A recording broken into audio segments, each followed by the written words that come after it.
yaitu etika Kristen dalam mengajar. Yaitu mengajar adalah pelayanan mulia dan amanah dari Tuhan.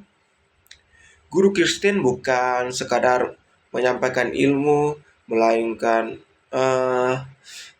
menjadi teladan. Teladan menuntut pertumbuhan karakter dan memuliakan Tuhan melalui cara mengajarnya.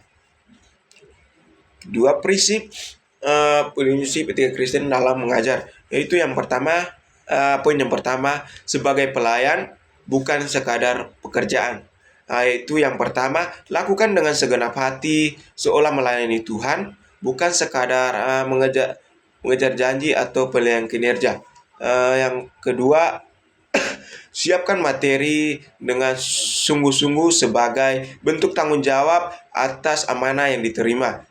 Yang ketiga, berdoa sebelum dan sesudah mengajar agar ilmu yang disampaikan bermakna bagi jiwa murid.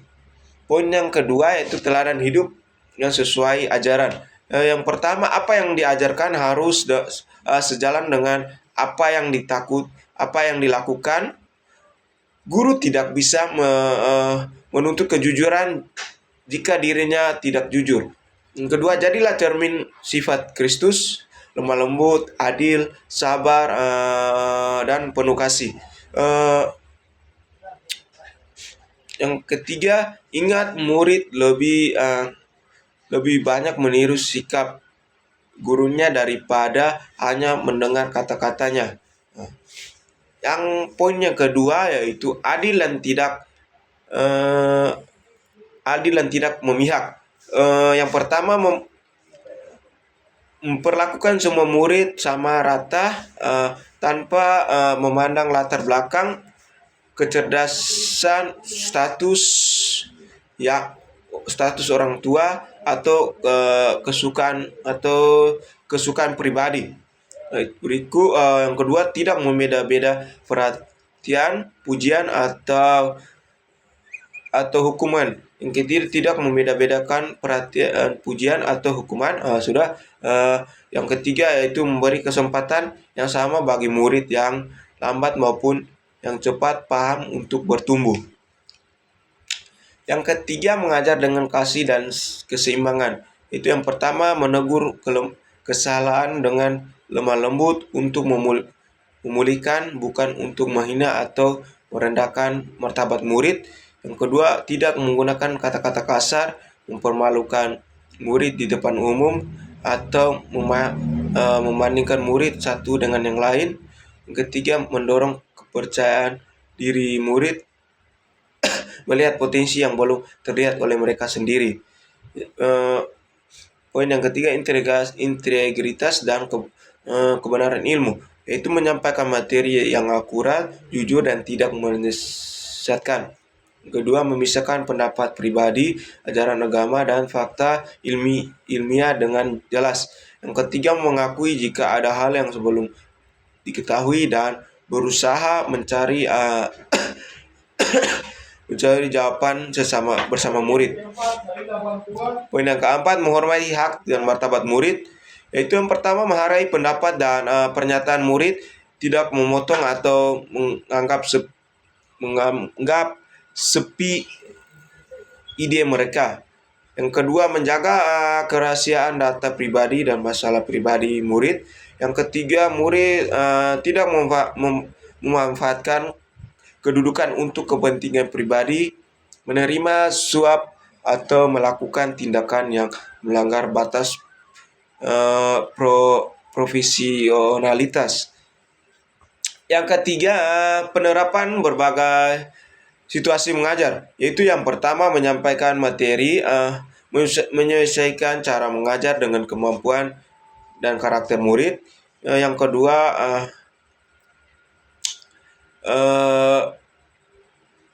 mengaitkan ilmu dengan nilai-nilai kebenaran dan kasih Allah tanpa memaksakan keyakinan. Yang ketiga, membuka ruang diskusi yang sehat dan saling menghargai. Poin yang kedua, menilai dan mengevaluasi Yaitu yang pertama, membuat soal dan menilai hasil kerja secara objektif dan transparan. Yang kedua, memberi umpan balik yang membangun, bukan hanya angka. Yang ketiga yaitu memberi kesempatan perbaikan bagi murid yang berusaha. Poin yang berikut yaitu menghadapi murid berbeda kondisi. Yaitu pertama, lebih sabar dan memberikan bantuan tambahan bagi murid yang kesulitan belajar. Yang kedua, memberikan perhatian khusus bagi murid yang memiliki latar belakang kurang beruntung. Yang ketiga, menjadi pendengar yang baik bagi murid yang memiliki masalah pribadi dan merujuk kepada pihak yang berwenang jika diperlukan. Poin yang keempat yaitu hubungan dengan orang tua dan rekan kerja. Yaitu yang pertama, berkomunikasi dengan jujur dan sopan mengenai perkembangan murid. Yang kedua, saling mendukung dan bekerja sama dengan sesama guru demi kebaikan murid. Yang keempat, saling mendukung dan bekerja sama guru dengan kebaikan murid. Yang ketiga, tidak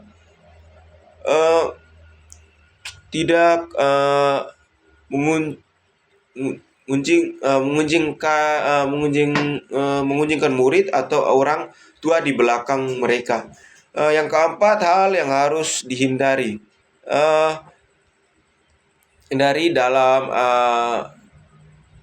dalam etika Kristen, hal yang harus dihindari etika Kristen dalam mengajar, yaitu membeda-beda murid atau memperlakukan kasar. Yang kedua, mempermalukan murid di depan teman-temannya. Yang ketiga, menyampaikan materi yang salah atau menjelaskan dengan sengaja. Yang keempat, yaitu memanfaatkan murid atau orang tua untuk kepentingan pribadi. Yang kelima, yaitu menggunakan waktu mengajar untuk hal yang tidak bertentangan kepada Tuhan.